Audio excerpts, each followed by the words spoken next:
Mr. Fix-It, we have now Task Force Man. So are you a Mr. Firefighter? Well, when I was a kid, I wanted to be a firefighter. I think you just need to have a thick skin sometimes. People will accuse you of all kinds of things.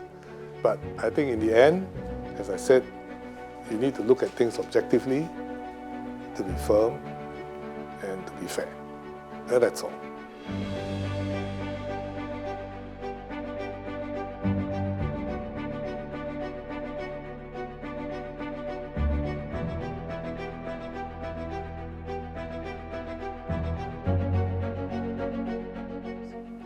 So as a small country, our problem is we're small, we don't have resources, we have to project ourselves sort of larger than ourselves. And the key way to do this actually is national unity. And if we can pool all our strengths together, then we can be strong and we can face the world with confidence.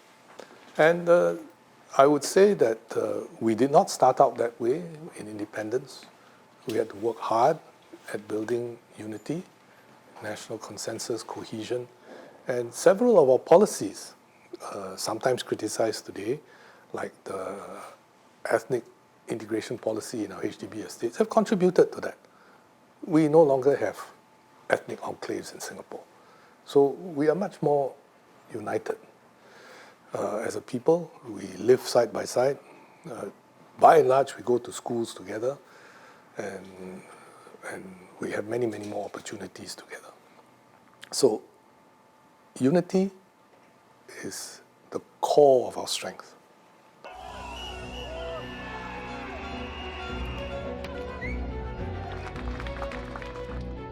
In this general election, more so than in recent general elections, I thought the issues of identity politics over race and religion had more prominence than in recent elections. And I've found that something which we should be a little watchful and careful about. Because we came out as an independent country from Malaysia because of issues like this. And so we want to build a multiracial, multi-religious society where everyone has its place, and we live together, and we do better as a country together. So identity politics is goes against that grain. And aside from that, also external conflicts and issues became imported into Singapore's domestic politics, and even became part of the agenda of some of the political parties. And some of the candidates in the political parties professed that that was the motivating reason why they came into politics, external conflicts. And I thought that was not a positive direction in which Singapore should go. We also saw some attempts for foreign interference into Singapore politics because they noticed that within Singapore, political parties were prepared to make use of this chink, this gap. And so they jumped in. Fortunately, they were called out early and it stopped. And I would say, fortunately, during the general election, the issues were there, but I think most Singaporeans saw the importance of cohesion, harmony, and unity, and therefore the issues of identity politics did not become overemphasized. But this is something which we should look at carefully. And in fact, probably all the political parties should look at their agenda carefully to make sure that this does not become something that characterizes politics in Singapore. It's very easy to create divisions based on race and religion, and that's why we treat them so sensitively. It's much more difficult to build unity, harmony, and consensus around these issues. And it's even more difficult to rebuild harmony once that sense of community, as one community breaks down. When you look at an election, there are people who stand for election because they want to do good for their fellow Singaporeans, to build harmony, to improve their lives. And that's what they try to put across. Right? So it's like what I said just now. People who get happiness and satisfaction out of seeing other people do better in life. Then there are people who say, well, who, how shall I say, feed on anger and unhappiness. And they say, well, vote for me because I represent your anger and unhappiness. Whether or not I can solve your problem doesn't matter, but, vote for me because of that. So you have to discern between the two and decide who you really want to represent you and what kind of parliament you want and what will really improve your life.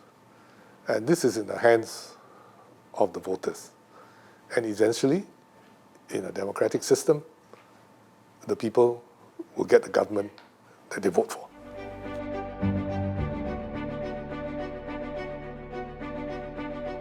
When I sort of had a discussion with Prime Minister Wong, Lawrence Wong, and I told him that I would not want to stand for election again during this general election. I said, of course, I will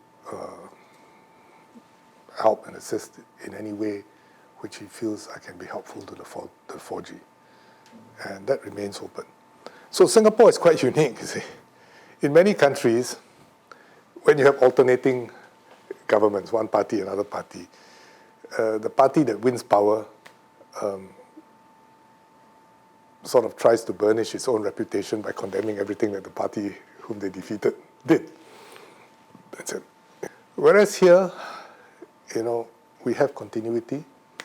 As the coordinating minister for national security and in some of our negotiations with our neighbors, I still consult Professor Jayakumar. And he's a wonderful resource. I mean, we don't start out by repudiating everything that he did. We build on what he did. And that is, again, one of the strengths that we have in Singapore. We build.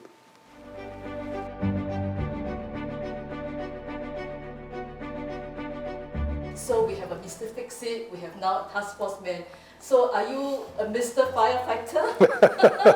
Well, when I was a kid, I wanted to be a firefighter. My father brought me to all these exhibitions when the old Kallang airport closed down and all these expos, there was fire engines down there, so I climbed into a fire engine. I wanted to be a fireman. So. But what are the soft skills and hard skills that you actually need to chair such committees?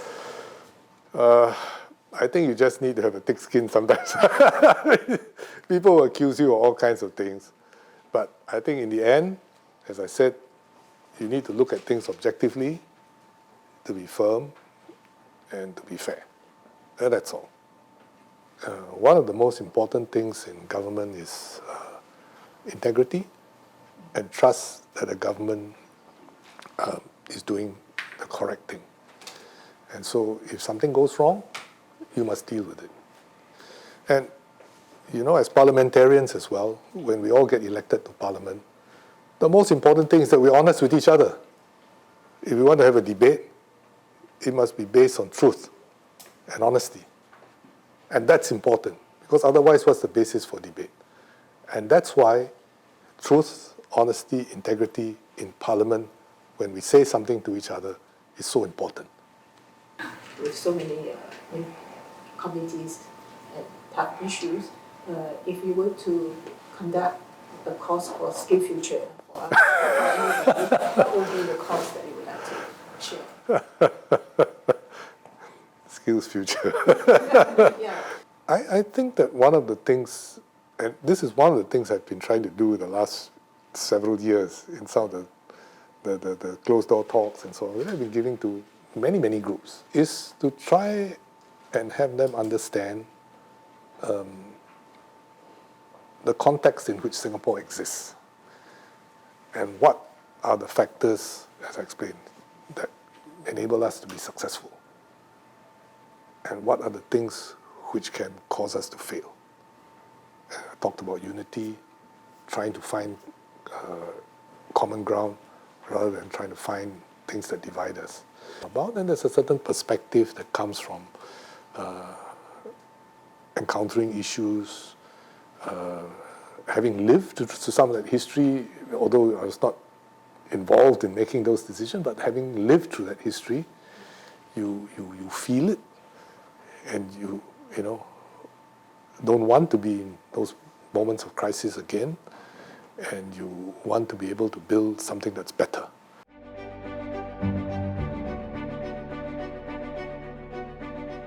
Well, in 1992, when I first entered electoral politics, I did so because I was asked by then PM Chok Tong. Then he said, "Do you enjoy your job?" I said, "Yes, I do." He said, "You respect your minister?" I said, "Yes, I do." He says, "What happens if you don't have a good minister?"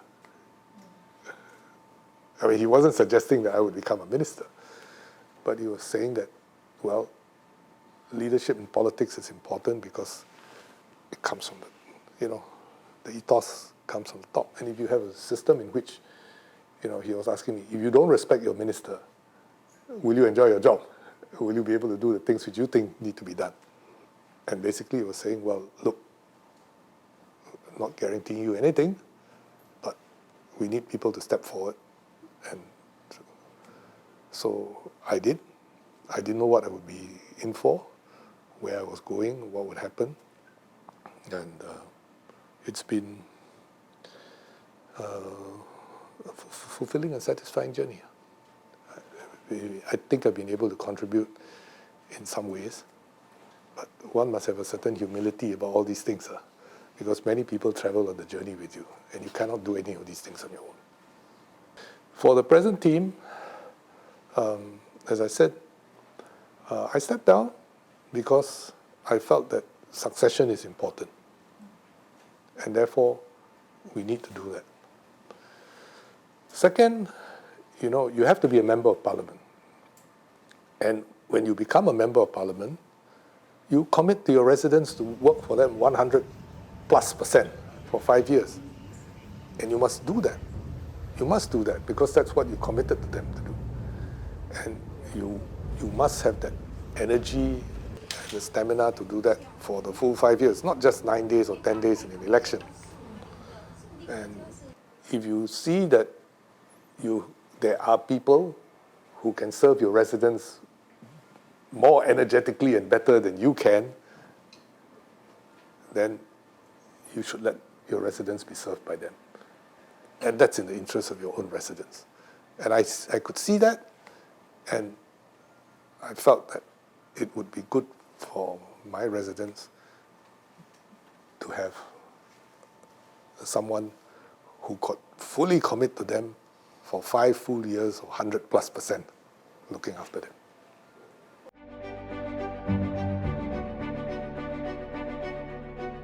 My mother, in her wisdom, asked me to continue to study Mandarin, and one of my cousins used to teach me. But of course, being, a young boy, there are many other things that you want to do, like go and play football with your neighbors and so on. So I did not pay very much attention to it.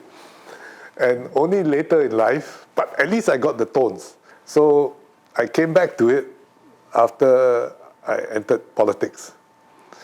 And I must thank Chu Kiang, because the first time I had to give a rally speech in Chinese, basically he helped me to write it. Then he taped it, cassette tape. This was 1992, cassette tapes. Cars still have cassette tape. So I played it up and down many, many times, driving up and down from my house to Marine Parade, and listened to it so that I could deliver it during the rally. And my cousin, who was teaching me Mandarin, was out there in the audience standing in front, and she and her sisters were laughing at me. Because my intonation was not quite right. You learn as you go along. You learn as you go along. So it was good enough for you to chair the JCBC as well? Well, good enough, but you see, in many of our interactions overseas, we are quite clear. We are Singaporean. In formal settings and so forth, we converse. That's fine. But in our official meetings, we conduct them in English. And that's just to avoid any misspeaks, because your language is not as strong as theirs. Also to signal that, yeah, we are Singaporeans. We have some ability to speak the language, but we are Singaporeans, and therefore we have our own point of view. And this is one of the signaling.